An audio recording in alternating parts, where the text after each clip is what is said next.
How to install iOS 18 public beta. Let's get started.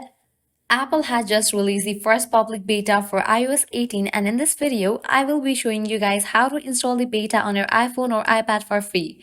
We will also cover what you can expect from it. If you currently have the developer beta installed, you might want to switch over to the public beta. First up, let's talk about compatibility. If your device can run iOS 17, it can also run iOS 18. So go ahead and launch your Safari browser. At the top, you're gonna see the search box. Over there, type in beta.apple.com and then search for it.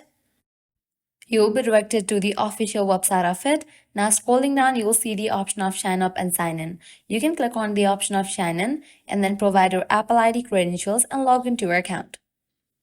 Once logged in, you will be directed to this page. Now here you're gonna find different platform device option, iOS, iPad, Mac. Select the device for which you want to download the iOS beta version. Then you can scroll down and click on the option of enroll your iOS device. Again, scroll down, you will see this option of open beta updates. Go ahead and click on this option. And now you will be able to find iOS 18 public beta. Now you can go ahead and enable for these options, iOS updates, automatic updates. And with that, iOS 18 public beta will be available. Now you can download it. Remember, this is a beta version, so expect some bugs and app crashes. As a beta tester, your job is to submit feedback via a feedback app which will be installed on a device. Now let's talk about some standout features of iOS 18.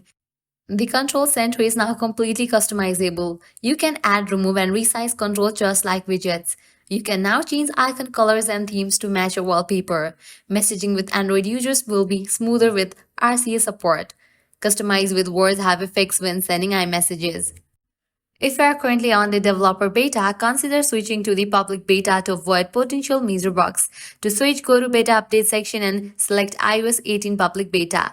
I hope this video helped you install the iOS 18 public beta and understand whether to switch from the developer beta. If you have any questions, drop down in the comments and I'll do my best to help. Don't forget to like and subscribe for more iOS 18 coverage. Thanks for watching.